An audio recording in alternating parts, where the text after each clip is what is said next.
Yeah, welcome Yes, back, Dr. Panda. yes. Thank you, Professor Bunil. Yeah, please continue with your session. Okay.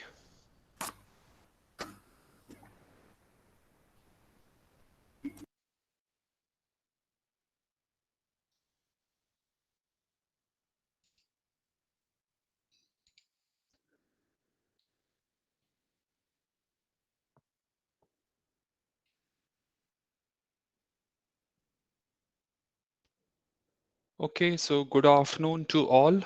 So yesterday, what we did is we we saw what you can do in terms of installation. So as I said that you need to first install Python, and for installing Python, you can take the help of Anaconda. Okay, and once you are done with that, then I showed you how you can install PyTorch. One can work with Keras as well.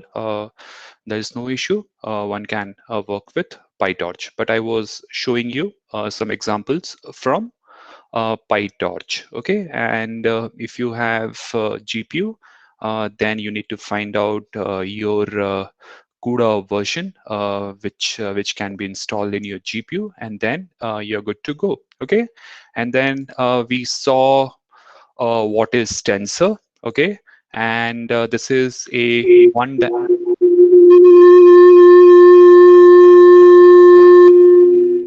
Soumyakanti sir, please make your mic mute. Okay, so what we saw is this is a one-dimensional tensor. This is basically a vector, and this is a two-dimensional tensor. This is a matrices, and this is a three-dimensional tensor. So you can call this as a grayscale image, and you can call this as a color image. Okay. And then we saw some examples from scalar, vector, matrix, and then we started with the neural net.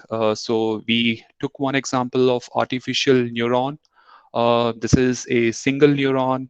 So you have weights and you have inputs, you have bias, you add them together, you do a dot product, and then you can pass it through a nonlinear activation function. And in terms of nonlinear activation function, we saw sigmoid. It can be your tan hyperbolic. It can be ReLU, but ReLU is used nowadays.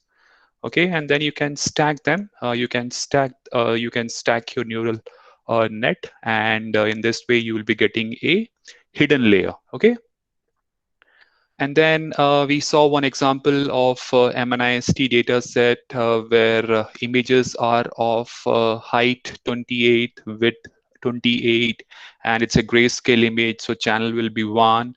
And then we discuss about the batch processing. Okay, and then this is different activation function. So you have sigmoid, you have tan hyperbolic, and then you have ReLU. So sigmoid lies between 0 to 1, and this one is in between -1 to 1, and you have 0 to max. Okay. So in practice, ReLU function is used almost exclusively as the activation function for hidden layers. As I said, if you use ReLU, then you can go for as many layers. And okay, so and we saw one example of multi-layer perceptron, and we stacked the neurons, and this is the input neuron, and this is taking 784 just because we flatten the images. And once we flatten the image, so this becomes 784, 28 cross 28, 28 times 28 becomes 784, and then you have hidden layers, one, hidden layer two, and then as I said that we need to use at the output a softmax layer. You need to use you can use sigmoid or ReLU here. You can use sigmoid or ReLU in hidden layer 1 or 2, but in the output layer we need to use a softmax such that the probability, all probabilities lies between 0 to 1. Okay, and then I discuss about CPU and your GPU. So mm, sorry, just a minute, let me have some water.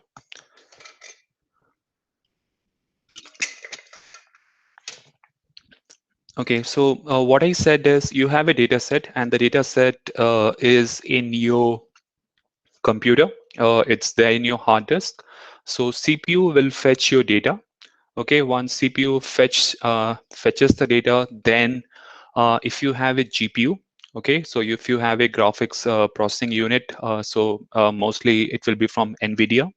And if you have that, then your tensor operations uh, for uh, for uh, for the new for your model, for your neural net, or for your CNN, you do a forward pass, you calculate the loss, and then you back propagate the loss. So all these things are being done in GPU. Okay, so first thing is you fetch the data. So you fetch the data in a batch. That batch depends on your GPU RAM, just because you will be loading the model. Model will be having some size. So depending on the number of parameters, there will be some size for the model, and that model will be lying in your GPU. Okay, and then you can whatever remaining RAM, that many data it can take. So you what you will do is you will do a batch processing, and you will feed the images in multiple of two. It can be 20, it can be means 32. People generally go in power of 2, 2, 4, 8, 16, like that, 32, 64. So we saw one example of batch size of 64. So first thing is you fetch the data, and in this meantime, your GPU will be idle. Once you fetch the data from the CPU, then you give it to your GPU. GPU trains it, and then for the next set of data, so you have again GPU is idle. So this is happening, and this is what GPU starvation is. And you can just have a look at, if you type in this command. This I didn't show you, but this is something NVIDIA and means hyphen SMI. You can see what is the utilization of your GPU. Okay, so this is all what we saw. Okay, so let's get started with today's session. So what I'll be doing is I left some of the code example from yesterday's session. So I would like to cover those first, and then we will be looking into CNN. Okay, so what constitutes CNN? Your convolution neural net. So we will be seeing those. Okay, so let's get started. So you have an input image. So this is a MNIST image. This is basically a grayscale image. Don't get confused with that. And just for plotting, it has been made as color. So you have an input image, you give it to your model. So model is basically a function which takes X as input. So in our neural net, what we saw is we were stacking them up. Means we were just flattening them. So we were losing the spatial neighborhood of this image. If you just stack, for example, I can show you.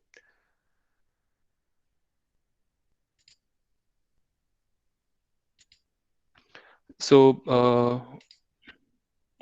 when I say 28 cross, so this is your 28, okay, and this is your 28. So what we do is we make it as 784. So we make it as a dimension of 784. So 28 cross 28. So basically what we do is we first take a column, then we take the second column, likewise. Okay, and then we just stack them up to make it as a 784. One can also process first row row wise also you can do processing, and you can stack them up. Okay, so you can stack them row wise or column wise, and that will constitute your 784 dimension vector. And then that vector is given to your model. So your this is a neural net in your case, and we saw that if you want to classify this handwritten digit, you need some hidden layers, and it all depends how many hidden layers you want to play with. Maybe you can start with one, two, and you have to see what is the accuracy which you are getting, and then you need to calculate your loss, and then you backpropagate the loss, and then finally when you do a testing, that is what you will be coming up with 4S output. And we saw that the output layer will be having the softmax, and because of which the probabilities will be all 0 to 1. Okay, let's go to the next slide. I think in today's session, before to today's session, you may have seen the neural nets. One thing is important for you is to make sure that it should be continuous differentiable. Okay. So what you mean by continuous differentiable? Let's get to that point. So for example, this person needs to come down. Okay. And so for example, this is one example. This is one example which is discrete, and this is one example uh, where the dimensions are continuous. So which one would you like to prefer? Means which one would you like to prefer? Can anyone say this?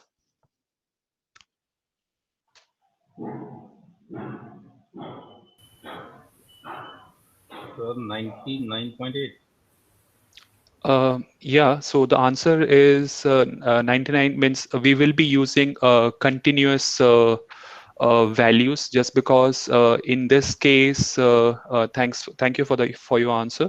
So in this case, if you see, if you go to your right, then this is 2. If you go towards left, it is 2. If you come down, it's 2. So wherever you go, it looks discrete. So the values are discrete. But in this case, if the error is to the idea of the error is to get down to the bottom of the mountain. So if you know where exactly your minimum will be. So minimum in this case is 99.75. So you will take that path. Okay, so that is what the idea is. So error can be assumed to be this mountain, and the idea of this optimization of parameters, finding the right parameter, is to minimize your error. So how can you minimize the error? If you make your parameters optimum, and so how you can do that? Let's see. What is the idea? The idea is to get to the minimum. You need to make error minimum, and for that, it should be a continuous differentiable function. Okay, so let's get to this one. So as I said, the idea is you need to step down the hill, and for that, what we do is we take the help of gradient descent, and gradient descent helps you to find the minimum, and the gradient is the slope of the loss function, and its points in the direction of the fastest change. Okay, so we need to find this gradient. This is the gradient which we need to find, and this gradient will tell you where is your local minima, and this is what the example says. So you will be going, so this is where 99.75, and this is, if you go towards this, then you can reach your look means the minima. Okay, so to get to the minimum in the least amount of time, then we want to follow the gradient. Okay, so this is what the idea is. So let's see. So this is a neural net, and there are two layers. And if you see, this is your input, this is your L1, and this is your L2, and this is your loss function. You do a forward pass, and then you do a backward pass. So what you do is you pass the input, you have some random weights, and you calculate the loss. Okay, and the loss function, we will be seeing what kind of loss function you should use it. Okay, and once you calculate the loss, then you need to calculate the back propagation. You need to go to the back propagation. So this is nothing but just calculating the gradient of the loss with respect to the weight using the chain rule. Okay, so let's see this example. Let's do some code. Okay.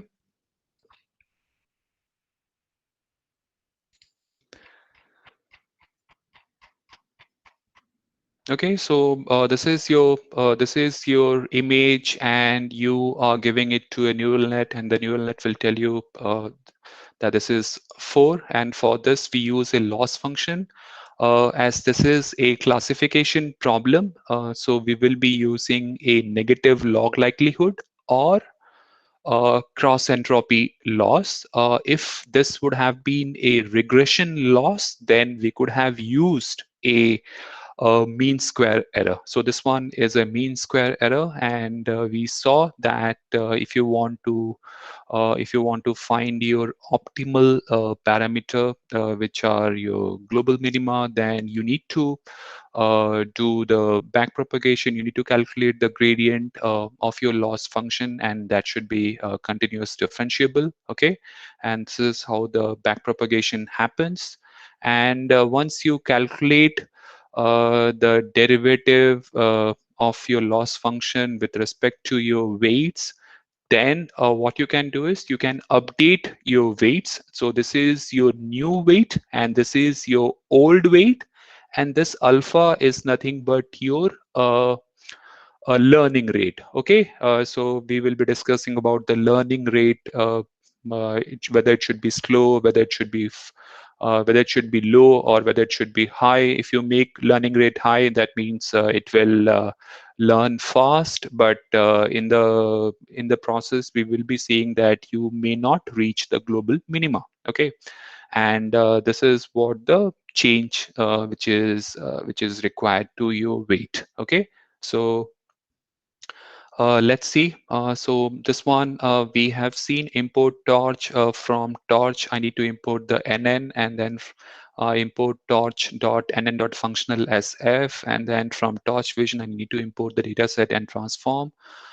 This we have seen. So you need to convert into a float tensor. All your data types will be needs to be converted to a float tensor. You need to normalize the data types. So for that, you need to make all the values between 0 to 1, just because what we have seen, all your activation functions are between 0 to 1. So you have to make sure that you all your input ranges. Sometimes what happens is you may have a value which is from 0 to 100. Sometimes you may have a value between 0 to 1000. So in order to make sure that everyone responds equally, you need to normalize them. So this is nothing but you normalize them with the mean, and then with the standard deviation, such that all values are between 0 to 1. And this is what we have seen, the train set. If you want to calculate, if you want to download your MNIST data set. Excuse me, sir. Sir, content is not visible actually. Okay, sorry, my end. I'll do it. Okay, now I think it should be visible to you. Yeah, yeah. Thank you, sir. Is it visible now? I just reduced to Yes, sir. 175. It was Yes, sir. okay. Now it's visible only. Yes, sir. Now Okay, it's visible, so clearly visible. okay, so this is what we have seen last time in yesterday's session. You need to download the MNIST data set, and we talked about the batch size, and you have to make sure that shuffle is true. And shuffle is true means, for example, if you have 10,000 images, and what we do is we we give the model for training number of epochs. So epochs is nothing but your model will be seeing 10,000 images. If epoch is 10, so that means your 10,000 images will be shown to your model 10 times. Okay, and if I make it true, that means that the 10,000 images will never be in sequence. Rather, it will be in random. And I told you the reason why we do it, just because you don't want your model to memorize the sequence. So that's the reason why we keep it shuffle equal to true. Okay, and then this is for training. So train equal to true, transform, so it will be, so all the data will be converted to float tensor, and the data types will be normalized to 0 to 1. Okay, and then we saw that how to write a multi-layer perceptron. So you have input of 784 and you have an output of 10. Okay, and in this case we are using a loss function. Okay, so loss function, as this is a classification problem, you can use cross entropy loss or negative log likelihood loss. Okay, and get your data. So this will give you in a batch of 64. So if you find what is the size, so this will be of 64. Labels will be of 64, 64 comma 1 comma 28 comma 28. So then we flatten it and then we give it to our model. Okay, and so this is how you calculate the loss. So logits is something, so you have feed, your model is this. Okay, your model is this, is your multi-layer perceptron, and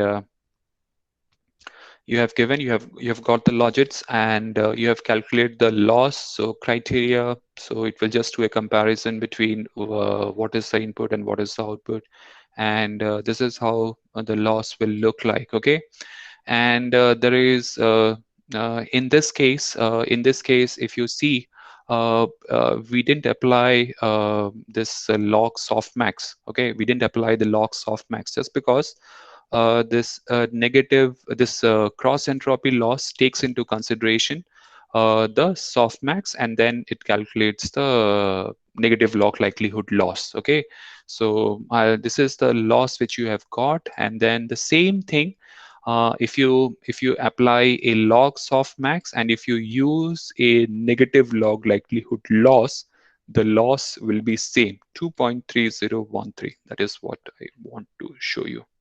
2.3081, very similar, 2.3013. So the idea is, if you are using a loss function which is cross entropy loss, then you don't need to use log softmax. I showed you that what is your log softmax. So if you remember, yeah, so this is how the softmax functions look like, exponential, and then this is the sum of the exponential outputs. This is how, and this will make sure that all values will be between 0 to 1. Okay, so this is what we are doing. And so this is what, if you don't apply a softmax, you can use a cross entropy loss. If you want to apply log softmax, then you need to use the negative log likelihood. Any one you can choose. Okay, and all the variables with in PyTorch, you can define a autograd. That means if whether you want to use, if whether you want to calculate the gradient or not. So that is what, if you make it x equal to torch dot 0, so this is a 0 and it's a scalar and requires grade equal to true. That means you need to calculate the gradient using the backpropagation. That is what the idea is. Okay, let's see.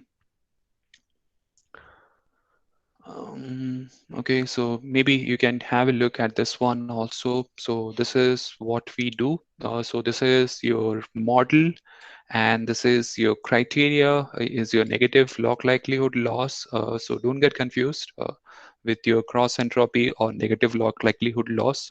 Both uh, may both give you same result. The only thing is that one applies softmax, and the other one doesn't apply as a softmax. So you have to just this into consideration, and the result will be same. So this is you have to just give it, and if you want to see what is the model zero weight dot grad, so this will be none. And if you do a backward pass, and if you want to see how the weights have got updated, you can have a look. This is what the idea is, so nothing much. And I showed you, if you remember, in this one, we use a learning rate. So learning rate can be low, it can be high. So generally people use 0.001, and if you use the learning rate, so this is nothing but a optimizer which updates the weight of your parameter. So there are different optimizers which are available, and and one of them is your stochastic gradient descent, how you update. Okay, so if you want to train your model for 5 epochs. So epochs, as I said, if you have 10,000 images, and if you want to train your model for 5 epochs, that means 10,000 images will be shown to the model 5 times. That means 50,000 examples were shown to your model, and these examples are coming randomly. They are not coming sequentially, just because we don't want the model to remember the sequence. Okay, and running loss is equal to 0. So you have from your train loader, you have got your images and your labels, and you have flattened your image, and then first thing what you have to do is you have to make sure that you optimizer dot zero grad, you make your gradient all 0. Then you calculate what is your output. Okay, what is your output, you give input to your model, and then you calculate the loss. Okay, and then for calculating the loss, whatever output which you have got from your model, you try to compare with your labels, and then you do a back propagation, and then after doing the back propagation, you update the parameters. So in this case, weights and bias are the parameters, so all these will be updated. So for this, we are using a stochastic gradient descent. Okay, and this is how the training loss will look like after 5 epochs. We are in zeroth decimal 0.37, and if you want to test it, so you just fetch one image from your train loader, and then if you give it to your model. And here you have to make sure that when you do testing, we make sure that we don't do any back propagation. You don't update the weights. That's the reason why we have written it as torch dot no grad. So no gradient is required. Okay, and so this is your PS and torch dot. So this is how the output will look like. So this is your input image. So just with 5 epochs, and we were able to correctly classify the input image 6. So maybe I can take some questions now. If you have some questions, you can ask me. If you want to understand epochs or training, the forward propagation or the back propagation, what are hidden layers, what is the importance of hidden layers, why do we use activation function? If you have any doubt, you can ask me. So yeah, you can ask me any questions with respect to this example which we saw.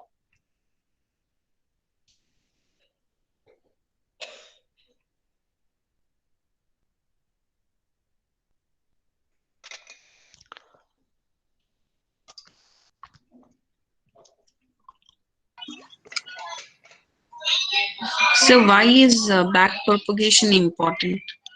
Okay, so this is a very interesting question. In fact, it took 30 years for researchers to figure out how to train a multi-layer perceptron. Okay, so I think in the year 1980, 85 or 86, somewhere that year, I think Jeffrey Hinton and its team, they came up with this backpropagation concept. So In backpropagation, what is happening is you need to, as I said, this one. So if I just tell you, you need to this is your error. Okay, this is your error, and if you reach down, that means you have optimized your parameters. And how will you optimize your parameter? How will you train your model? So for training means we are looking for optimized parameters. So this is basically we are trying to find out, we have a function and we are trying to find out what are the optimal parameters which are there in this function. So for that, training is required. And in training, you have a forward propagation and a backward propagation. In forward propagation, as I said, you give your input. We start with random weights. W1 is random, B1 is random, W2 is random, B2 is random, and you calculate the loss. Okay, and then once you calculate the loss, uh, then you need to find out how you can minimize the loss. So for to minimize the loss, that is what, how can you go down? So how will you minimize it? That is what. So you need to backpropagate the loss. So that is what, if you backpropagate the loss, so that means you are able to find out what is the contribution of this W1. Okay, so what is the contribution of this W1 with respect to the loss, means L. And if you update your weights, if you update your weight, so next time you will be more closer to your loss, means you will be more closer to your target. That's what the idea is. So we have a other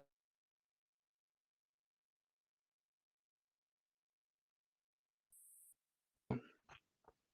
So maybe you can have a look at this one. So if you choose, so what is the idea is, if you choose low learning rate, you will gradually reach your minima. But if you choose high learning rate means what is the step which you are taking. So this is the step, this is the step, and this is the step, and then it is bouncing. Okay, it's bouncing, it's bouncing, and it's bouncing. It's not reaching the global minima, which is here. But in this case, if you take a tiny step, you may reach your goal. That's what the idea is. And for this, means how you can do that. So let me go to my example. So how you can do that. So you need to find out what is the contribution of W1 to the loss. So for that, you need to calculate the gradient, and the way the gradient is calculated is by this chain rule. Okay, and this is the way you calculate the loss. What is the contribution of W1 to the loss, and you update the weights. And this is being done in optimizer. Maybe did I answer your question?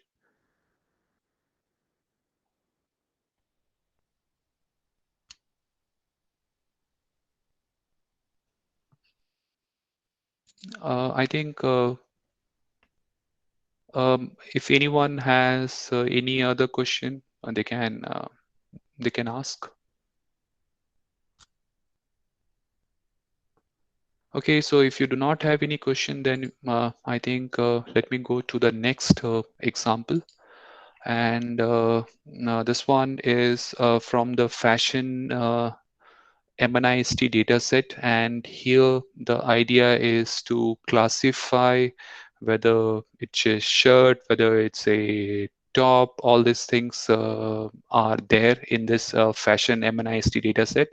The one which we saw, it's very simple, just because if you see the number 4 is in the middle, so it is nicely cropped. It's a 28 cross 28, and we saw it's a simpler problem just because with 4 to 5 number of epochs. If you see here, with 5 number of epochs, we were able to classify 6 correctly. Okay, so this is a simpler problem. So in real life, that it may not be that simple. So MNIST, this fashion MNIST data set is much more challenging than your MNIST data set with the handwritten. Okay, so let's the same thing. You need to you can define your transforms. So this will convert to your float tensor. Then you need to normalize your data, and this is your train set. This is your train loader. Then you can also um, download your test set and test loader. Okay, and this is how it will look like, and this is how the image if you fetch an image, this is your data iterator, and if you fetch from the train loader, so this will give you a batch, and in this case the batch is 64. So the dimension, if you just find out image dot shape, it will tell you that there is a 64 comma 1 comma whatever the size of this fashion MNIST height and width will be coming to you. Okay, so you can define, maybe you can stack more neurons this time. So 784 is your input, so that means your height and width is 28 cross 28, and your input vector, the input layer takes it up 784, then 256 hidden layer, then you have 128 hidden layer, then you have 64 hidden layer, 32, and from 32 we are going to 16, and finally the job is to classify into 10. So all these address items we need to classify into 10 groups. Okay, and for this, we need to define the loss function. One can use the loss function as negative log likelihood or cross entropy. Okay, and yeah. So let's see, if you train for 10 epochs, if you train for 10 epochs. So you are you understanding about epochs? Epochs means you are showing the complete examples of fashion MNIST data set to your model 10 times. Okay, so it is just like a student who is appearing for the exam is just revising. He is revising the book. He or she is revising the book, and he is going through. So 10 revisions has been made by the student, and then finally in the test his knowledge will be tested. So that is what. Epochs, basically you can consider this to be 10 revisions. 10 revisions means 10 times the model will be seeing the examples. Okay, and you have to start with flattening your images. Then, as I said, you need to make your gradient 0, and then you give input images to your model. Okay, and these images are nothing but a batches. Okay, batch size of 64, and loss is calculated. Okay, loss is calculated. So we have used the negative log likelihood, and then you back propagate the loss. So, and then once you back propagate the loss, you update the weights here. Okay, and if you see, So, sir, yeah, you can ask your question. see, when you are getting that gradient loss, can you please go up a little bit? This one. Yeah, this optimizer, there is some value 0.01 which we are giving here. In the earlier example, it was 0.03. Is it the factor by which the back propagation is going to actually happen? Yes, so Is that the the learning rate is this one. The learning rate is your alpha. so The that's going to be used in that formula, whatever. Yes, so the learning rate is your alpha. So this is nothing but a step which I showed you in this one. So Yeah. if you want to update your weights, so this is your new weight and this is your old weight, and you need to calculate the gradient descent. So this is your uh, a loss with respect to W1 weight. So likewise, you will be having lakhs of parameters, and so that is when PyTorch come to rescue. PyTorch or Keras like APIs which comes to rescue. You don't not have to worry about this backpropagation. You just write with one line. What we did is optimizer.0grad, okay, and then you have made all your gradients 0, and then you calculate the loss, you do backpropagation, and then you update the weights and the bias. So that means you update the parameters here, okay. Yes, sir. So alpha is nothing but is the step. If you make high step, that means as I said, if you make high step, so that means you will be you may lose your you may lose your global minima, okay, and you will just jump off and then jump off, jump off, jump off. Likewise, you will jump, but you may not reach the global minima. But if you take a tiny step, then that means you will be reaching, okay. That is what the idea is. Okay, so there are different variations what you can do with that. So let me cover that part as well.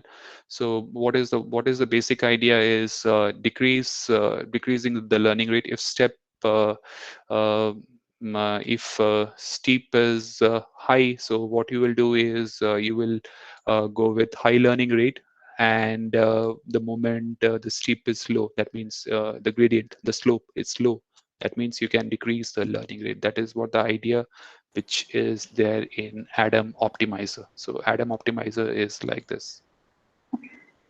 Okay. So this is not your global minima. Your global minima is here, and if you come with a tiny step, you may stuck here. Okay, you may stuck here only. You may not be able to reach the global minima which is here. So, but if you come with this Adam optimizer which uses momentum. So, what is the idea? So, if step is high, so you take bigger step, and then you reach. Okay, so let's see. Let's get back to our example.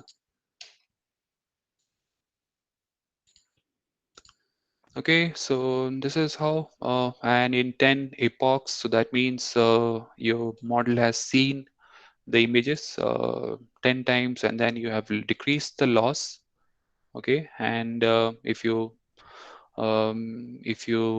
give an input image and this is a test image, okay, basically this is a test image. So basically there are two folders, one is training folder and the other one is a test folder. So training folder, you can call this as the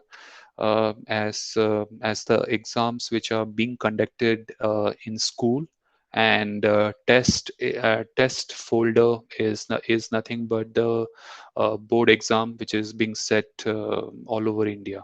So test is in test you do back propagation, you update the weight, but in train you do forward propagation, you calculate the loss and then you back propagate the loss and you update the weights. That means so as I said yesterday also, if there is a board exam, so a student has to go through 5 or 6 exams, and the teacher has to give feedback to the student where he or she is making mistake, and that's the way they improve. So that is nothing but you are calculating the loss, you're calculating their grades, and then you're telling that what is the you're giving them the feedback that you need to improve on maths or you need to improve on your calculus. So this is what the input which comes from the teacher. The same thing is being done by the loss function. Okay, and that is what the idea is. So the training is something like the exam which is being conducted in the school, and test you don't update the weights. So once you have trained the model, then you can take the model weights and deploy it somewhere. So it is just like you are producing the best students, and then the best student can join the best colleges all over the world. So that is what the idea is. So yeah. Okay, so one thing which we saw is you need to train. You will be updating your weights only for your training folder, and you will not be updating your weights for your test folder. Okay, and what we saw is with 10 epochs, we were able to get loss of 0.39, and then we saw that if you fetch one image, so this fetching will be of 64, and if you take the first image and if you give it to your model, the model will be correctly, it will be able to classify. So there are 10 classes: ankle boot, bag, sneaker, shirt, sandal, coat, dress, pullover, trouser, t-shirt, top, and it was full sudden. The model was right as well. Okay, so that's what the idea is. If you have any questions, you can ask me. So with this, I completed the second example, which I was supposed to complete yesterday. So if you have any questions, you can ask me. I can tell you if you have any doubt.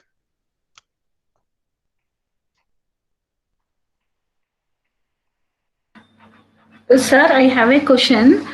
This is all for about image processing or for this machine learning, deep learning? Which one? Which one? Which one you are talking? Which This one is one, machine learning or deep learning? yes, yeah, whatever we are doing, the predictions and all, losses and all. So we are doing, what is it, deep learning, this one training a mission or? Okay, okay. So I'll be telling you this one. So if you remember, so I showed you this one, this example, this image yesterday, and I told you that 2010 and 2011. Uh, 2010 was the year when ImageNet competition was started, and there were zero layers. Zero layer means they were not using any deep learning, rather they were using a machine learning. It was a shallow learning. So shallow learning means they were using hand features. So it can be your shift. So there are different features which are available which you can learn. And here also you need to show to your model. The final classifier was your SVM. So here also you need to train your model. Okay, so before deep learning, we were doing uh, face recognition, we were doing fingerprint recognition, we were trying to find out if there is an anomaly in any security place, for example, airports or in railway station or in banks. So we were doing, so there also the same concept. You have training and you have testing. Okay, so training and testing is nothing new to deep learning. In fact, it was there in machine learning as well. And in deep learning, what we say is the number of layers is 200 by the year 2017. So deep. So you have number of layers 200, and if you see the ImageNet competition, the images, the data are in millions. Okay, and that's what the idea is. So deep learning models are hungry of data, and nowadays we have lots of data thanks to the digital camera which we have it in our pocket. And yeah, and because thank you to the internet, because of which we are now sitting in enormous data, and that data is being fed to the model. So before deep learning, so 2012 was the year when AlexNet, Jeffrey Hinton and its team from the University of Montreal. So that they were using 8 layers. Okay, they were using 8 layers, and if you see from 2012 to 2017, in 5 years, they have how deep learning has means the number of layers has been ramped up. If you see 200, and that's the year when they thought it cannot go past that. Means if you see the number of errors, the errors were reduced to 2%, and human accuracy cannot surpass this 2%. Means we cannot classify different breeds of dog. What we can do is we can see that this is dog and this is cat, but we don't know much about the different breeds of dogs. Someone who has a dog in their home, they can say about different breeds of dogs, but a normal human being may not be able to do that. That's when they thought, okay, humans cannot surpass it, and that's when they stopped it. Okay, sir. Thank you. Got it. Okay. Okay, so let's come to one more interesting topic, which is inference and validation. Okay, so what I told you is mm, okay, so what I told you is training and testing, and training is something where you update the weights. Okay, so training is, for example, if you have 10,000 images, so you will be giving this 10,000 images to your model, and you will optimize the weights of the model. And finally, this is your testing, and you will be testing your model in your real life example. So when I said I just gave the example of a student who's writing the board exam.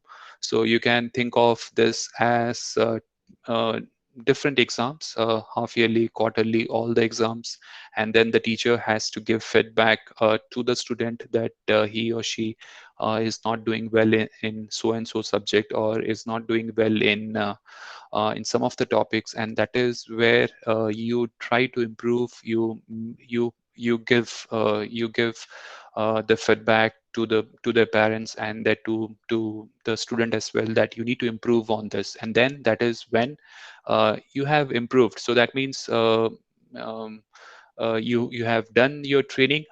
So suppose 10 epochs means you have done 10, you have taken 10 exams, and you have told, okay, so that is what your feedback is, and this is where.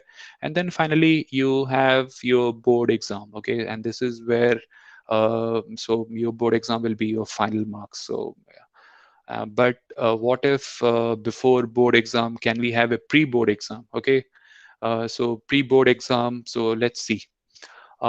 Training is something which we have seen it. Validation is something which we haven't seen it. Okay, so let's see. So what you can do is you can hold. For example, if you have 100 images, and you can keep 80 images for your training and 20 images for your testing. And then out of 80 images, you can keep 20 images for your means 20% of 80. Okay, and that is nothing but 16. So 16 images will be for validation, the remaining will be there for the training. Let's see. So in validation also, we do not update the weights. Let's see. Okay, so any doubt in validation? Let's see. Maybe we can I can answer your question in the when we see the code.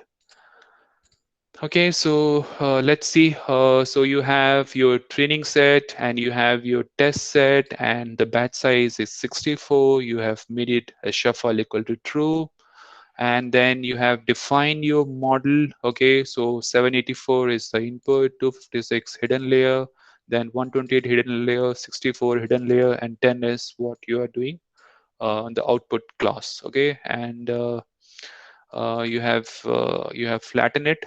You have used ReLU in all your hidden layers except in the final one where you have used the softmax. Okay, and then you have got this. So this is nothing but, let me go to, yeah. So if you see this one, model equal to classifier, you have defined your model, and then you have defined your loss function, you have defined your optimizer. Here in this case, learning rate is 0.003, epochs is 30, so 30 epochs, your data set will be shown 30 times, steps is equal to 0. Okay, and if you see here, this one for E in ranges to 30, we have this images, comma labels in train loader. You are making the optimizer dot zero grad, very similar to what we did in our last previous example. Then you give an image to your model, you calculate the loss, you backpropagate the loss, and then you update the parameters. Okay, and then you calculate what is your running loss. So you just accumulate the loss over all the batches. Okay, and then for test, what you do is you make sure that you don't update the weights, you don't update the parameters. So for that, we make sure that we don't need to calculate the back propagation. Okay, and this is how the loss looks like. Epoch 1 by 30, you have training loss 0.520, test loss is 0.844, and this is what I wanted to say. This one is the first example.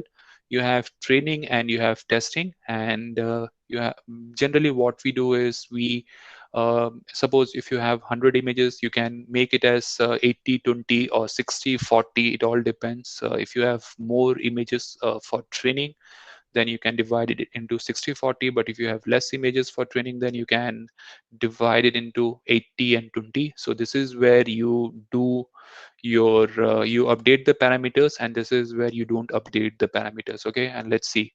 So 0.844 point. So if you see, and if you try to plot, okay, and if you try to plot this one, training loss or your test loss. So basically this is your test loss, don't confuse with the validation loss for the time being.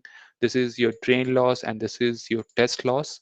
And if you see, uh, after your training loss is going down, going down, it has gone past 0.20, means 0.10 is where after 30 epochs, but test loss is going up.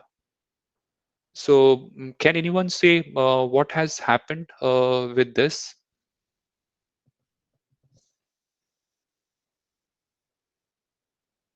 Why this has happened? As I said, that if you do more of revision, if you do more of revision, or if you train your model for more and more epochs, you should be able to see, means you will be able to see the training loss going down and down. But if you see the training loss is going down and down, but the test loss is not doing that great, it's going up, up, up, up, up. So it has gone. Test loss is somewhere 0.44. So can anyone say what is the problem here?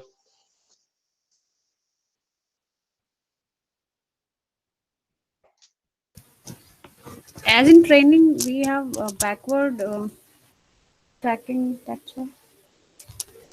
Yeah, you can tell.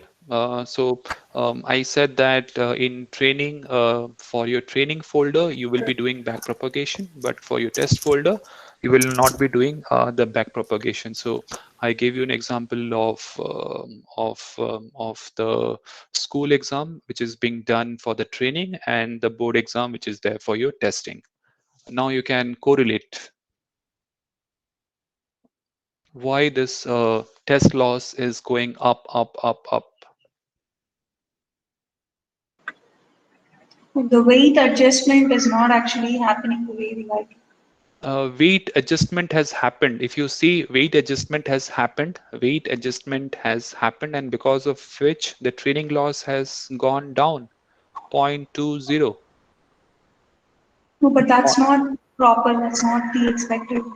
No, no, it is doing really good. So the weight adjustment, the parameters were adjusted perfectly. But if you see, the validation loss is. So let me give you one more hint. For example, student is scoring 90% in school exams, but in board exam he is Or scoring rather, the images 60%. were not similar to the ones which were given for training? I'll come to that. So what I'm saying is, in school exam, the student is securing 90%, but in board exam, he or she is securing 60%. Yeah, you were close to the point. Maybe you can try one more try.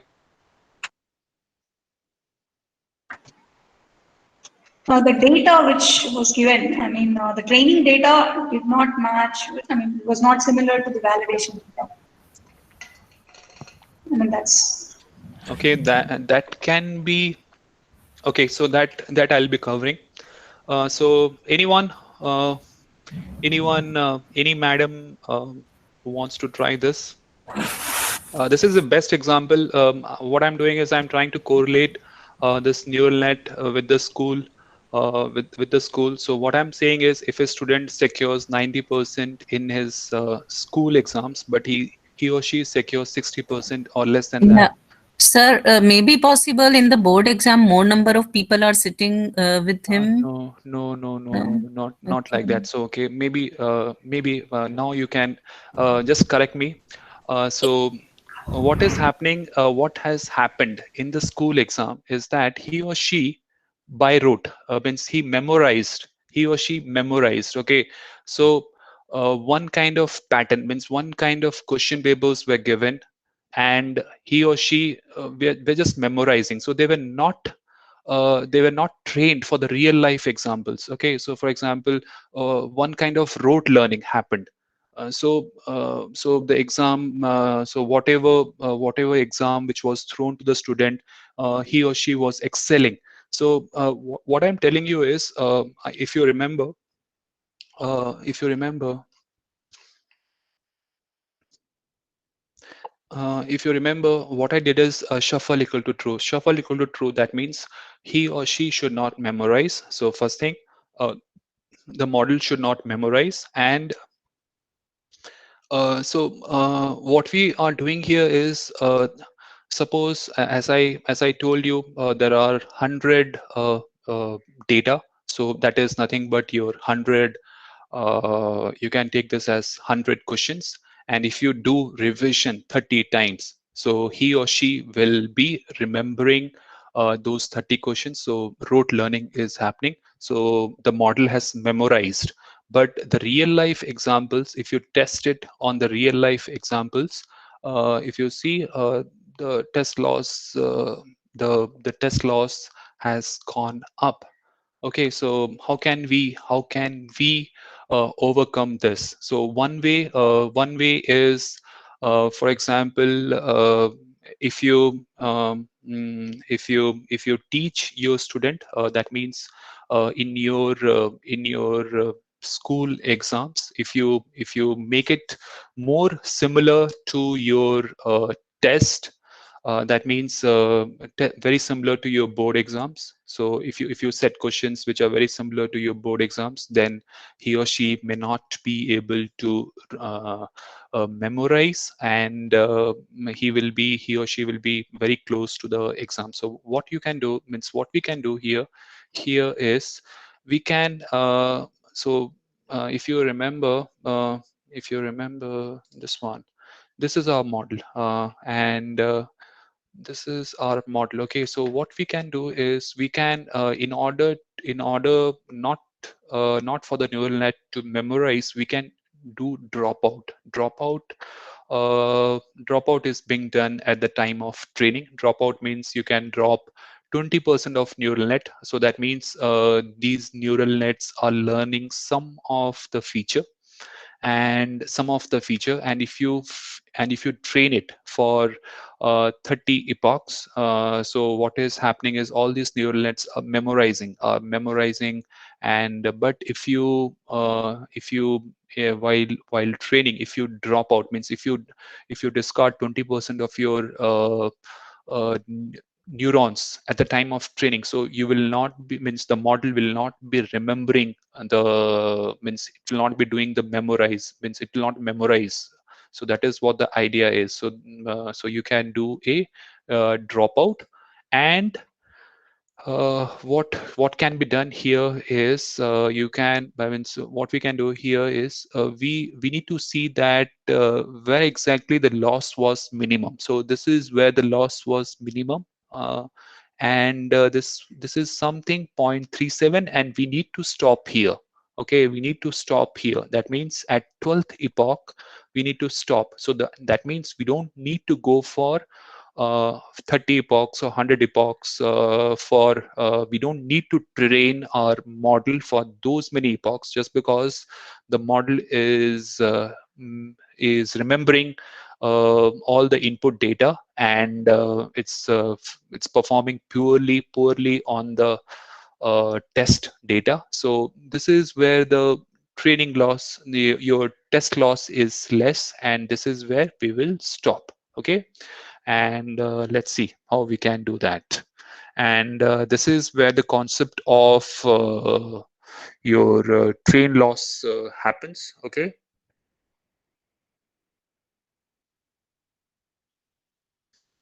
okay, and yeah, means I'll just show you. Okay, so this is your training which I gave you. This is your school exam, and this is your board exam, and this is your school exam, and validation can be taken up as a pre-board exam before the final board exam. Okay, and here also we don't update the weights. Okay, you will be just updating the weights here. And one thing which I said is, if you want, if you do not want the model to memorize, mm, mm, so what you can do is you can go for dropout. So we don't encourage this rote learning. So that is what we will be doing here with the neural nets as well. Okay, and you have a linear. So input is 784, 256, 256, 128. So 256 hidden layer, then 128, then you have 64, 10 is the final output, and this is where we have defined the dropout. And this dropout is also coming from Jeffrey Hinton. So Jeffrey Hinton is a pioneer. So I think I have used his name for 3 to 4 times. If you can read more about Jeffrey Hinton, how the kind of work which he did with backpropagation and the LXNet, the LXNet, the paper which revolutionized the concept of deep learning. And before 2010, no, I would say before 2006. Okay, and before 2006, if a person is working with neural net, then his or her paper will not be accepted, just because what people were thinking is, if you work with neural nets, your future is nowhere. Okay, and he has said in one of his interview that his papers were being rejected, but he keep on trying. He kept on trying. He kept on trying, and then 2012 was the year when people saw his result in ImageNet, and they won the ImageNet competition by big margin. And that is when, from 2012 to 2020, all your papers, be it speech, be it text, be it image, everywhere deep learning is being used. Okay, and if you work other than deep learning, your paper will not be accepted. That's one thing. Okay, let me come to the topic.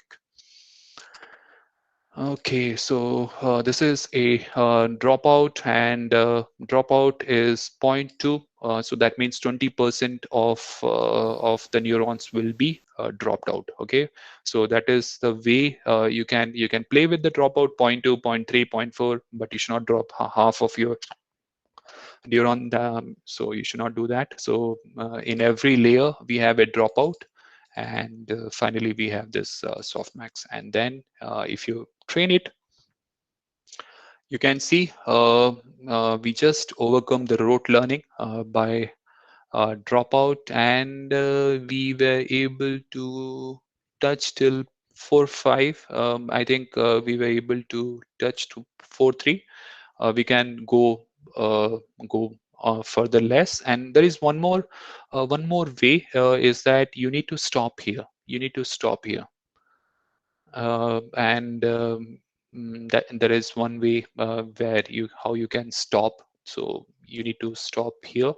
If your test loss is not decreasing further, it's increasing, so you can stop it here.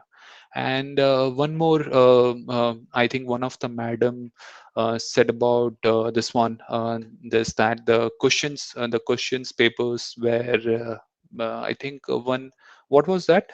I think one of the ma'am said that it is of not. Can you please repeat what you said? Um, I'll be coming to that point. Is it me, sir? Yeah, I think you said one point when I said that. I said that the training data and the validation data did not match in the sense. Okay, yeah. So one way to improve is you have more of data. Okay, you add more and more data. If you have less data, so there is chances of overfitting will happen. Or less data means, for example, if there are 10 questions, so and if you give 10 questions to your student will definitely do rote learning, and he will mug up everything just before the exam, and he will write, and he will be coming off with flying colors. But if you give 1,000 questions to him, he or she may not be able to remember. So that is what, if you give your model, if you feed your model more and more images, then also you can overcome the problem of overfitting. Okay, yeah, thank you for your answer. Okay, so if you have any doubt, you can ask me. I think we have 45 minutes. So would you like to take questions at 3:30, or shall I go till 4? I would love to go till 4. And if you do not have any questions, if you have any questions, then I can take it I can start taking up at 3:45. And but I need to complete it at 4. Okay.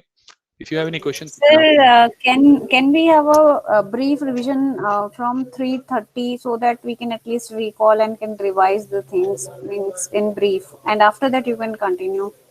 Okay, but uh, I want to cover the CNN part. All these were planned for yesterday's session. So okay, so maybe at 3:45 I will give you a revision what we have learned, and I think that will be okay for you. Let's get started with the CNN concept.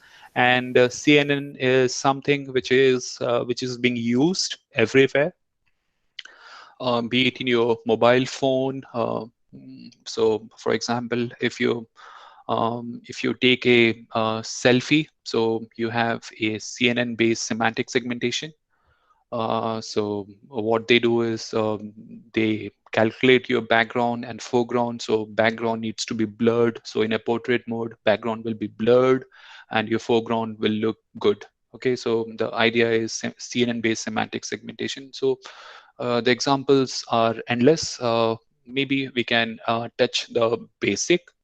So what we saw in neural net is that we were stacking them column wise, and we were just losing the spatial information. So spatial information means, for example, if this is a blue sky, is can anyone's means if everyone is able to see my mouse pointer? Yes. Okay, so if this is a blue sky, the chances of the immediate next pixel of blue sky is very high, and this information should be preserved, and the spatial information is being preserved in CNN. Okay, and that is what we will be seeing now. And if this is the input image, and assume there are 4 filters. Okay, generally what happens is there are more number of filters, but let's assume that you have 4 filters. And let's get started with this 4 filters first. Okay, so what is convolution? So we will be seeing what is convolution. Okay, so let's start with with the CNN convolution visualization. Okay, and I'll just show you one thing. Okay, okay, so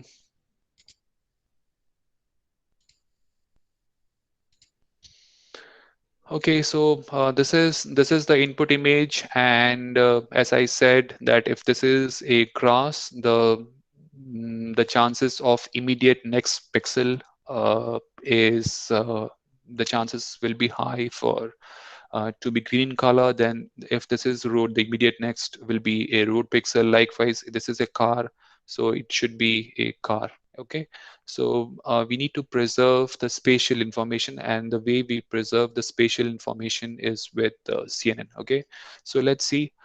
This one is a car image, and in this case, we have four filters. We have four filters. So four filters are nothing but one is from black to white, white to black. So these are all vertical edge detector, and this is your horizontal edge detector, which is black to white and white to black. Okay, when you convolve, okay, so when you convolve means when you keep this filter over this image, you calculate the dot product and you update the center pixel. If you run this filter, if you run this filter over this image, okay, this filter can be your 3x3, it can be your 5x5, it can be your 7x7. It all depends what you want to do. So let's start with the 3x3. So if this image is something 200 something image and height is 300, so you need to convolve. So that means we are calculating a dot product of the input image with the filter. So in this case, it's a vertical edge detector.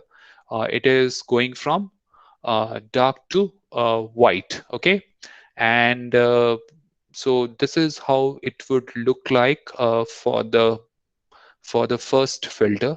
For the second filter, which is going from white to black, if you run the input image, if you run this filter over this input image, you will be getting an output which look like this. So this image will respond to vertical lines. So you see these are the vertical lines, and this will respond from dark to white, and this will respond for white to dark. Okay, white means this will respond for white to dark, means this is white to dark. Okay, and these are all verticals. These are all verticals, and this one will respond for dark to white, and this one will respond for light to dark, and these are all vertical edge which has been detected. And this one is horizontal edge detector, and this one is responding to horizontal edges. Okay, and if you see the all the horizontal edges, the kidney grill has been detected horizontal, and these are vertical, and this will respond to dark to light, light to dark, this one. So there are four filters, and what we are doing is we are just convolving. So this is the output from the first filter, this is the output from the second filter, this is the output from the third filter, this is the output from the fourth filter. And in convolution, you may be getting more than these four filters, and you are not sure what these filters are. The idea is that we will be learning the weights using the back propagation. Any doubt till now?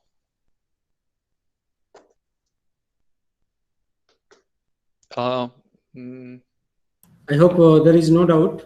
Please continue. okay. Okay, so this is what. So in this example, I just showed you that this is black to white, so dark to light. But this weights will be learned automatically in your CNN.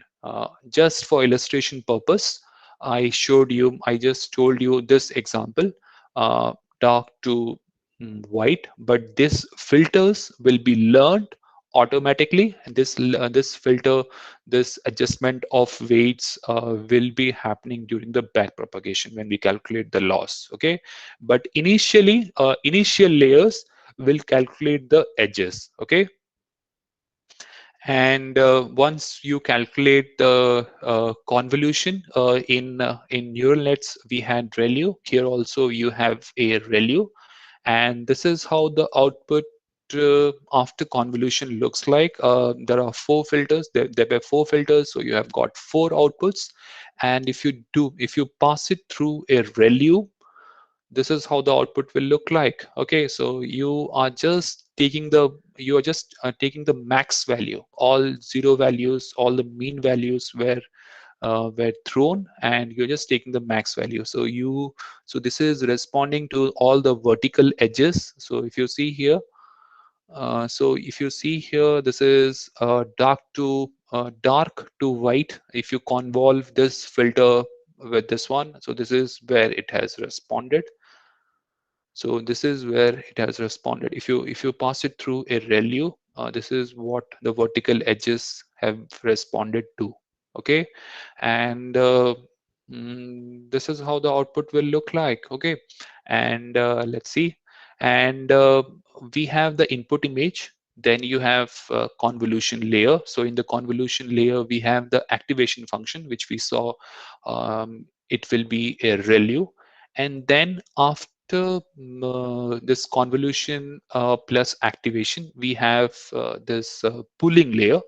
And this pooling layer is nothing but it can be a max pooling, it can be a average pooling, which we will be seeing.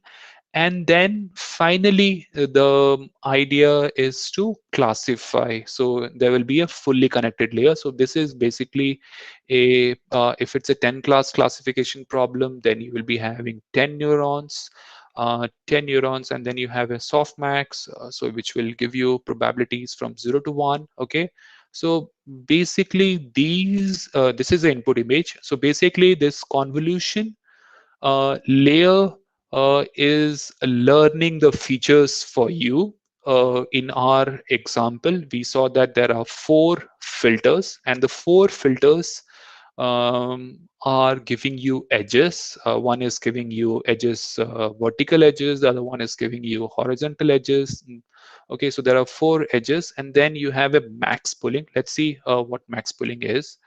In max pooling, what is happening is we calculate the max value. So this is the max value. So what is the max value? 20, 45, 140, 85. So max value here is 140. In this case, the max value is 90. And in this case, the max value is 240, 250. So we have a filter of 2 cross 2. Patch or patch size is 2, and a stride is 2. Okay, the one thing which I didn't tell you in this example is stride. So in this case, we have a stride equal to 1. Okay, we have a stride equal to 1. So this is how the correct formula for calculating how many neurons defines the output W is given by this. Okay, this is the filter size, this is the padding, and this is the stride. Okay, so if you see here, so we have this stride equal to 2. That means so we have here, okay, we have this 2 cross 2, and then we are jumping by 2. Okay, so we have got here. So this is 2 cross 2 filter. This is 2 cross 2 filter. Okay, this is 2 cross 2 filter. And then we have a stride 2. That means we have jumped by 2 pixels. Okay, so this is what the stride equal to 2. But in our convolution, we had this. Let me. How can I change the color? In color. Okay, yeah. In our case, in our convolution, we had a stride of 1. So that means it was 3 cross 3. In fact, it was 3 cross 3. So this was 3 cross 3. Okay, so this was 3 cross 3. So this is your convolution which is happening, and then you jump by stride of 1. So that is what? Okay, so in this case, max pooling, we have stride equal to 2, and the filter size is 2 cross 2. But in convolution, we had a filter size of 3 cross 3 and stride was 1. So this is your filter of 3 cross 3, and the stride is 1. Okay, and this is how the this is how the output will look like after ReLU. And if you do a max pooling, the output will look like this. So you have enhanced the features. Okay, this is how it would look like. So if you see here, the vertical edges have been enhanced, but if you have an image size of 100 cross 100, you have reduced the filters by by 2. That means if you have 100 cross 100, you have reduced to 50 cross 50. But in along with that, you have enhanced the feature as well. Anyone? Any question?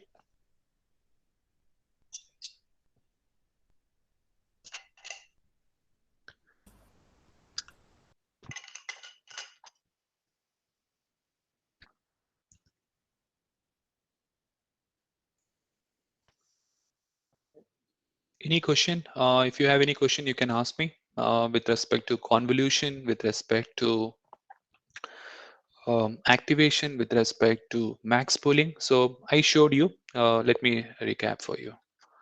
So what I showed you is in when we do convolution, for doing convolution, we need filters. In our example, we took 4 filters, but this 4 filters can be we can start with 32 filters, and these 32 filters, what we are doing here, edge detection, will all be learned. The weights will be learned during the back propagation, and they will tell you the features. They will calculate the features, then they will calculate the feature. But initial layers will always calculate the edges. Okay, so this is one filter, this is one more filter, this is one more filter, and this is one more filter. So this filter responds when you convolve this image, and it will respond to dark to light. This will respond light to dark vertical edges. This is dark to light horizontal edges, light to dark for horizontal edges. Okay, so let me. Sir, I have one question here. Like there Yes. is one input image, and after that you're applying filter 1, and then there is output 1. So for output 2, what will be the input? The same image or output 1 is the input? Okay, so yeah, so I'll show you this one. So what happens is, sorry. So what happens is, you have a convolution. You have stack of filters. So stack of filters. So it is just like you have. You can consider this as water filter as well. So you have your raw water, and raw water is being passed through filter. So in your case, it will be RO, UV, different kinds of filter mechanism which will be done. Okay, and then you will be getting the final processed water. So in this case, what is being done is you have a input image and you have a convolution. Convolution are of there are 4 filters. So all 4 filters will be getting this input image. Okay, so if I don't answer you, so let me. Okay, so this is the input image. Okay, this is the input image. This input image will be given to a convolution layer. So in our example, there are 4 filters in our first convolution. So input image will be convolved with all 4 filters. Okay, so it's not that input image is given to this and like that. So it's being convolved with all. So you have 4 filters which you have learned by a back propagation, okay, and then you do a convolution plus ReLU, then you have a max pooling, then you have convolution. So this convolution layer, which will again be having a stack of filters. So if in this case it is 4, so this is, if you see, this is the width, so this has increased, so that means it is having more number of filters, and then again you do a pooling layer, and then you have the fully connected layer. So let me show you one thing. Okay. So the initial layers, for example, if you're doing a face recognition, okay, so if you're doing a face recognition, so your initial layers will be learning the edges. So this initial layer will learn the edges, then the middle layers will try to detect some parts of your eye, some parts of your faces. For example, it can be eyes, it can be your nose, it can be your eyes, teeth, okay, so ears, and then finally the last convolution layer will learn the full face. So as we are doing a facial recognition, if we are doing a facial recognition, for example, if you want to do a class attendance, and in your class if you have 50 students, and then you need to do a 50 class classification problem. So initial layers will learn the edges, which we saw in our case 4 filters.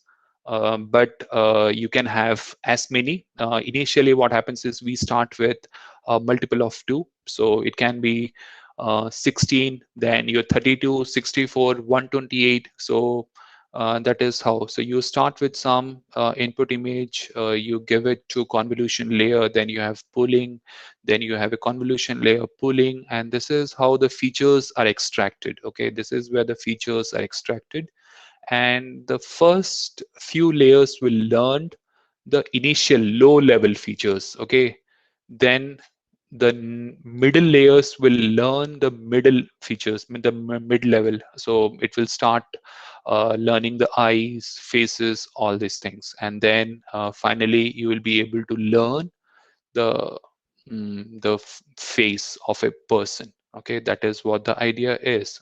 If you're doing a for example, if you're doing a car recognition system, so initially it will respond to edges. So it will first start detecting the edges, then it will start responding to tires, it will start responding to the logos of, then it will start responding to the doors, okay, doors of the car, then it will respond to windshield. All these things will be learned in your mid-level feature, and then finally all the features which you have learned will be combined in the final layer, and then that is when you will start recognizing that it's a car. That is what the idea is. So if you see here, there's a feature extractor, there's a convolution layer, feature extractor. Okay, there's a convolution layer and there's a feature extractor, and that is what if you see here, I think someone asked this question. So when I said that that in machine learning you were doing shallow learning, so here the features were handcrafted. And then the final layer was a SVM, support vector machine. In this case, in our case, this one is the deep learning. So we have this CNN-based feature extractor, CNN-based feature extracted. So we have learned the feature. From our CNN, and then the final, we have this fully connected layer. So fully connected layer is being used, and then at the end, depending on what you are trying to do, in your case, if you want to do attendance facial recognition based attendance system, then if in your class if there are 50 students, then you need to have so you will be giving a input image as face, and the output will be saying that this person is Sachin or this person is Mohan, like that. Okay, any doubt? Okay, thank you, sir. Okay, so this is how it will look like. So maybe I can show you this one. So this is how it would look like. So if you have a car, so initially it will start learning some of the edges, then you have conf relu, then you have a max pulling. So in max pulling, you just enhance the feature, and in the input image is being reduced. And finally, you have a softmax. So you have a fully connected layer, which with the softmax, so that will tell you whether it's a car or it's a truck, like that. Okay, so I think we are very close to 3:45. So let me take one example. So this one is a CFAR 10 data set. So this is a CFAR 10. So this is a, I think the full form is Canada Institute for Advanced Research. So this is a 10 database. So that is you have CFAR 10, you have CFAR 100. Maybe you can download and you can show it to your student. These are cool toy examples. So the idea is you need to classify it into airplane, automobile, bird, cat, deer, dog, frog, horse, ship, truck. So first thing, import torch, import numpy as np. So we need to check whether we have CUDA is available. CUDA, if CUDA is not available, then we will be training on CPU. If CUDA is available, we'll be training on GPU. So in our case, CUDA is available, so we will be training on GPU. So first thing, we need to load the data, and this is the number of workers. So this will help you in fetching the data from your hard disk. So number of workers is 0, batch size is 20, validation size is zero point 0.2. So 20% of your training data will be used for validation. In our case, I told you, I gave you an example of pre-board exam. Just before your board exam, test folder is your board exam, and validation is your pre-board exam. And you need to go for the transformation, and this will convert to float tensor. You need to normalize our input data. So this is your mean, and this is your standard deviation. As we are working with a color image, we have 3 dimensions. Okay, and then we have loaded the train data. We have downloaded the test data.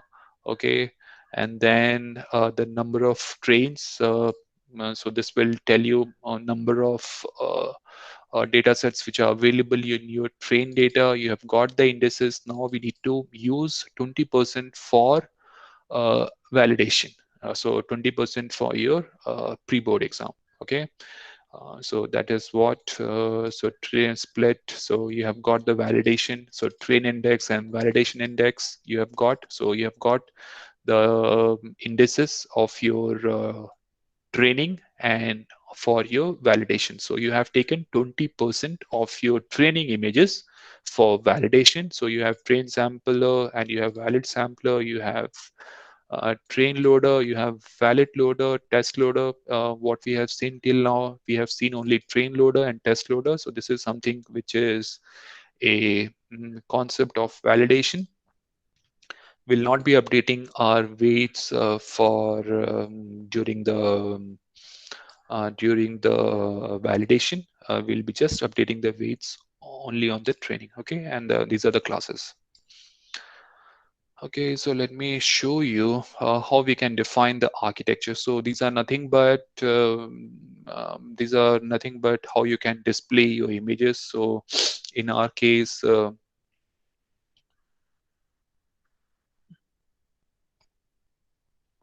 okay. So this is a batch size. So in this case, batch size is 20. Okay, So these are images, and images contains lots of data, means 3 channels, so the batch size has been reduced. It all depends on how much your GPU can take it up, as I have said. And if you want to plot it, you can have a look from your first batch.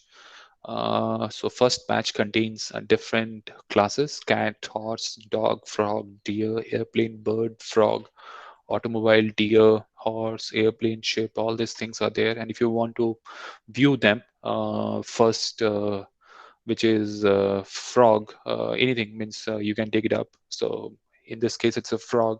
So this is a color image. So this is the output of red channel, this is the output of green channel, and this is the output of sorry, this is the output of red channel, this is the output of green channel, and this is the output of blue channel. Okay, and let's see how we can define. So you have an input image, you need to define convolution layer here, and you have to define a convolution layer here. You have pulling layer, you have a pulling layer, and then a fully connected layer. So how you can define? So first thing, we need to define what is the input. So input is an image, which is a 3 channel. Then you have a 16 filters in your first convolution. Then 16 filters are being given to second convolution, which has 32 filters. From 32 we are going to 64. Okay, and this 3 is nothing but a 3 cross 3 filter, which I showed you. This one. Okay, so this filter is 3 cross 3, and the number of filters in first convolution is 16. In second convolution, it is 32, and then we are going to 64. Okay, and then we have max pulling, and then we have a linear layer, the fully connected layer, and we have also used the dropout. As I said, we need to use dropout for our in order not to overfit. Okay. Okay, so definition. So we need to define our forward pass. So you have defined convolution one. Convolution one is passed through ReLU, and then you have a max pulling. Then the input X is coming here. So you have a second convolution, ReLU. Then you have a pulling. Okay, you can write them one by one after the other. If you want to save some lines, and if you want to do it one, you can do it like this also. I'll just show you. So it is just like you can write it like this as well.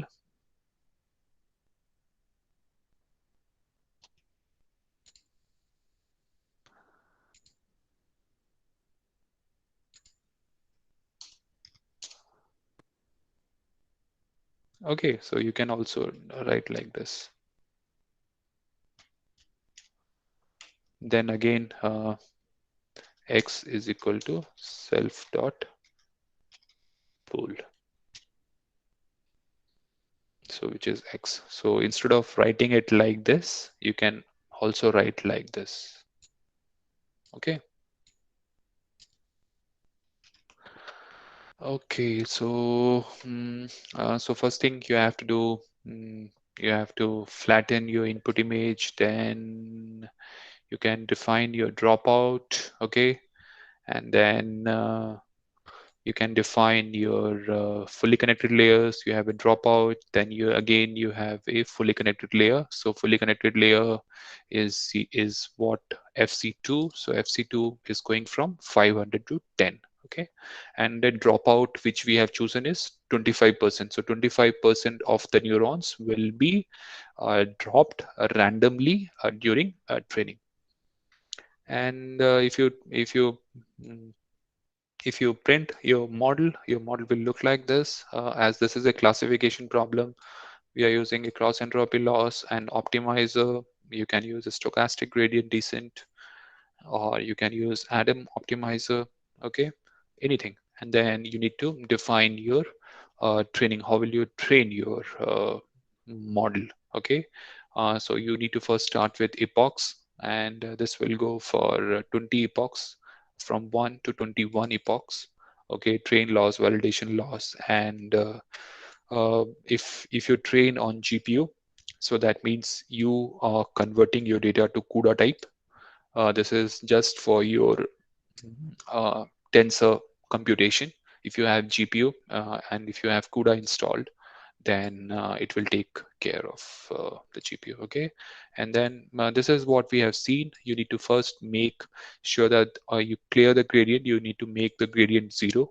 Then you calculate what is your output by giving the input data to your model.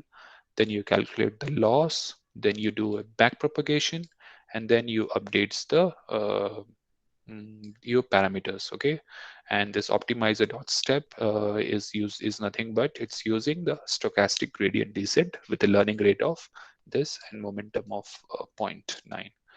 Okay, and then you have a train loss. So train loss, you just accumulate the loss. And for validation, as I said, for validation, we do not update the weight.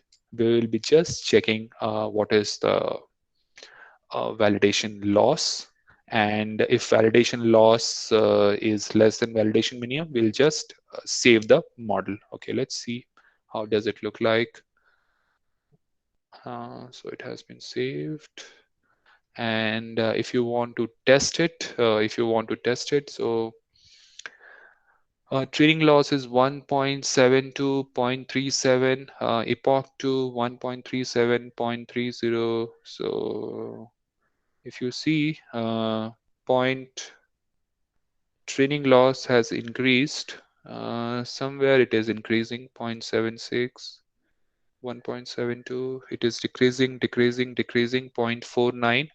So training loss is decreasing from epoch 20 till epoch 20. It was decreasing, and the same is with the validation loss. If you see the validation loss 37, we started with 0.37, and in this case the training loss was 1.72. And there are more number of images which are available for training, and the 20 epochs seems to be less. I think we can go for more and more. Means we can go till 50 or maybe till 100. Then if we go till 100, then we can see the problem of overfitting. Okay, and then at the 20th epoch, as the validation loss is decreasing and the training loss is decreasing 0.49, and the validation loss has also decreased. So we will just save the model, and once we have saved the model, and then based on your model, we will be evaluating our images. Okay, so this is what we have done, and the test accuracy of airplane is 80%. Automobile is 86%, bird is 56, cat 60, deer. So likewise, the test accuracy overall is 74%. Okay, so this I think we have seen how CNN works, and yeah. So we saw that in CNN we have different filters. So basically, these initial filters will be your edges, which will respond to edges, and subsequent filters will start responding to the next layers. For example, in this case, if it is a car, then it will respond to the grille, headlights, fog lamps, windshield, then your rear view mirror. So all these will be learned in the middle layer, and the final layer will start detecting this as car. That's what the idea is. Anything, if you want to know, maybe you can ask me. We have 10 minutes.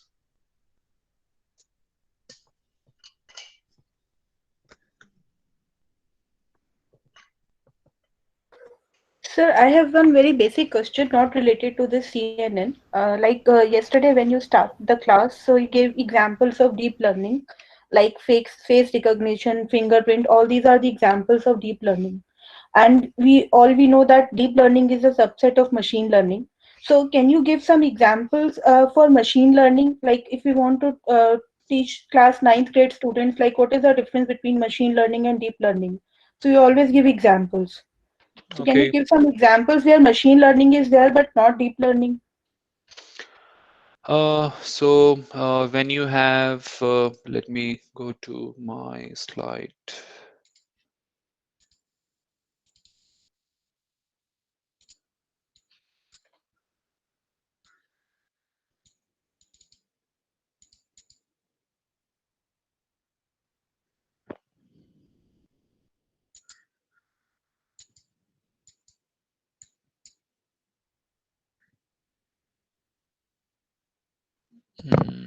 Just a minute.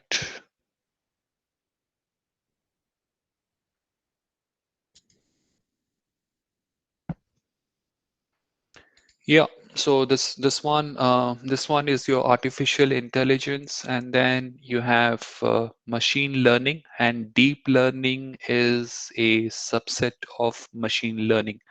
So if you want to, for example, if you want to work with face recognition or with the fingerprint recognition. Okay, let's start with the fingerprint recognition, which is a simpler example.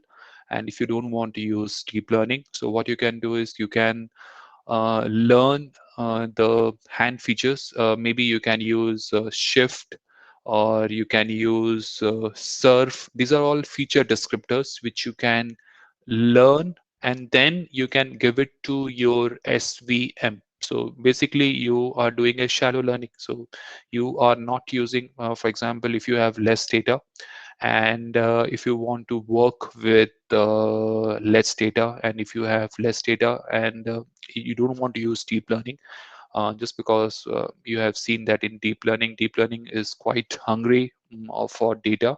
So there is one way to overcome the problem of less data, that is data augmentation, which I didn't cover. And then there is one thing which I didn't cover was transfer learning. So transfer learning is also one way.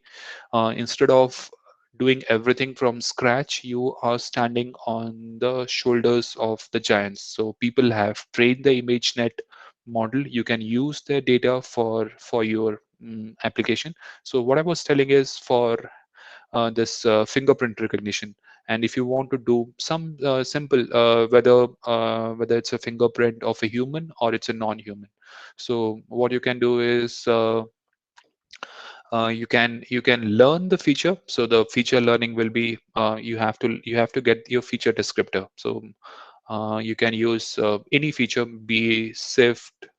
There are features, means scale invariant feature transform. Okay, and surf is very similar. So these way you will be giving your input image, and you will be giving to your SIFT or surf, and the features will be learned. Once you have learned the feature, you will be storing them in a feature descriptor, and then you will be giving it to SVM or random forest or decision tree. These are some of the examples where you can use machine learning if you do not have data. Otherwise, if you want to do with face recognition, what people before deep learning, what they used to do with face recognition is they were using um, principal component analysis, or LDA, means once they have got the input image, then the features were reduced using this principal component analysis, and then that is being used mm, to find the best feature, means this feature belongs to which person, like that. So all these examples of machine learning, if you use SVM, if you use decision tree, if you use random forest, all these examples of machine learning. And you can also use ADA boost. Yeah, so did I answer your question?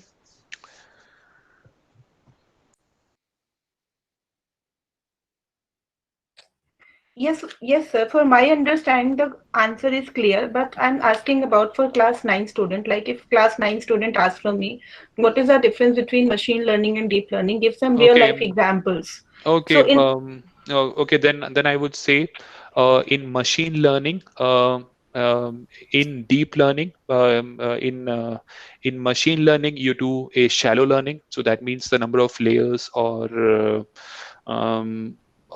the features which you are learnt are handcrafted features. Okay. So you tell that these are all handcrafted features. But in deep learning, you don't tell your model that you should learn this. Rather, the model learns by itself. Okay, so here, let me go to my example.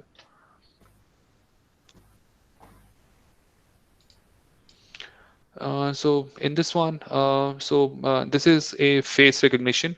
Suppose this is a face recognition, and what we have done is we have used convolution layer 1, convolution layer 2, and convolution layer 3. Basically, 3 layers, but you need to add more layers to get a good result.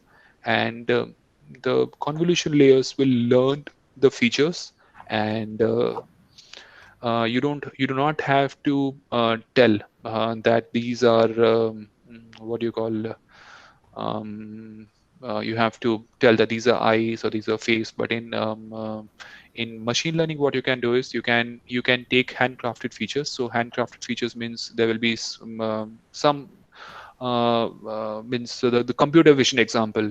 If you want to take computer vision, and you need to learn the new features, and once you have features are learned, then you give it to a classifier.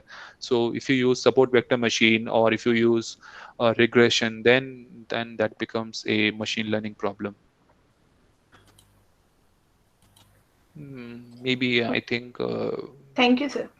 Yes. maybe I think I didn't answer your question that right, but even that guy may not be knowing about anything about this regression. This maybe you can tell them, yeah, decision tree, random forest. These are something which you learned in your engineering days. But how to tell that what is machine learning? Maybe you can tell that in machine learning you give handcrafted features. In deep learning, you do not give handcrafted features. So your deep learning model learns the feature, and that is how the output comes up. Yeah. Thank you, sir.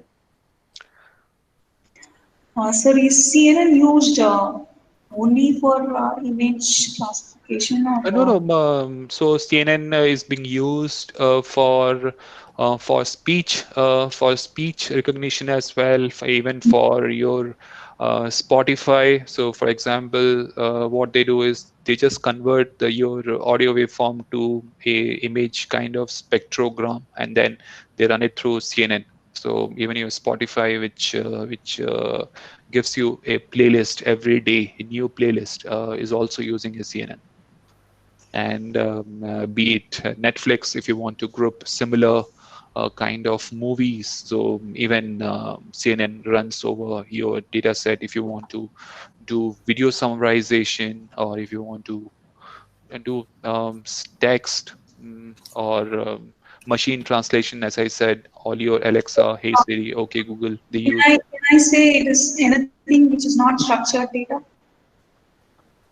Not structure data is being used in CNN. So what do you mean by structured data? Your speech Yeah. comes up in structured I'm data? asking. No, I am talking about data in the form of images or visuals or free text, which is I not. think structured data You know, comes I think your audio and your video, your text, all are, I think, structured, I think. Okay, and maybe any more questions? If you do not have any question, then I would like to end this session.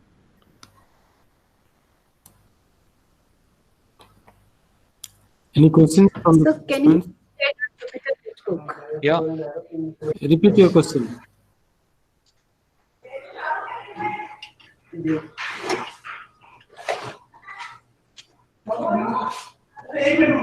Participant, any questions? Sir, I have one doubt, like in structured, unstructured, and semi-structured, like the example of structured database is our database. Like we can use any database, and when data is in the form of rows and columns, so that is structured. And unstructured is in the form of videos and audio. So Okay. what is semi-structured? Like if we have one document, that is Word document. So maybe that is in a simple, it is structured, but actually it is, so what type of it will be? It will be semi-structured or unstructured. If I have Word document, or if I have email,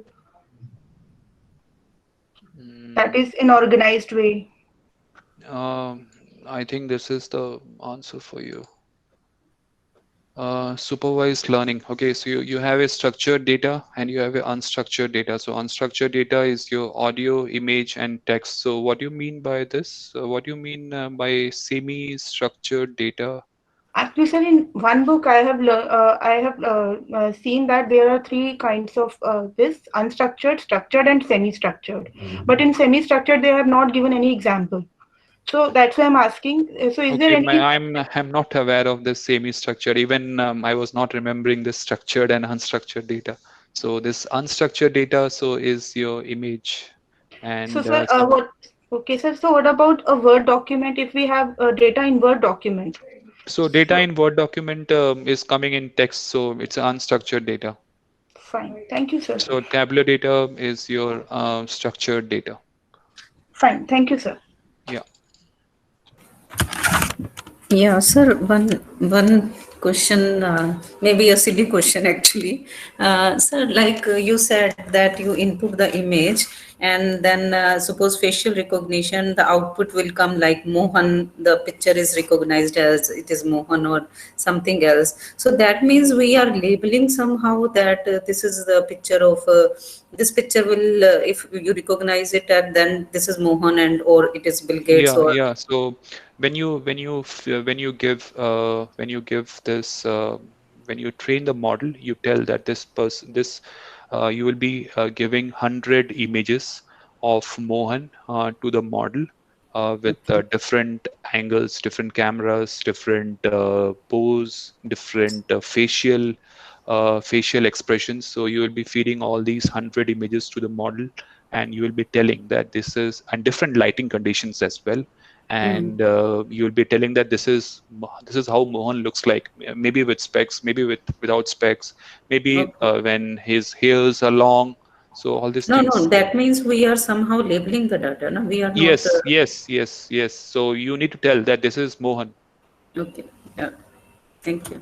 Yeah, so when you buy a new iPhone, so if you want to unlock any phone, so you need to show your face, you need to do it horizontal, and then you need to do it vertical, and then you need to move your face in a circular Mm-hmm. manner. So all these Mm-hmm. things data are going, and then based on that, they unlock your phone. This is one to one, Okay. and you can add as many persons in your family members who can open your phone or Right, iPads. right. Yeah, so you tell that this is the known person, and this should only open the phone or tablet for you. Yeah. Thank you. Okay, I have one more meeting, so I need to leave. I have a meeting at 4:15, so I need to Okay, leave. okay.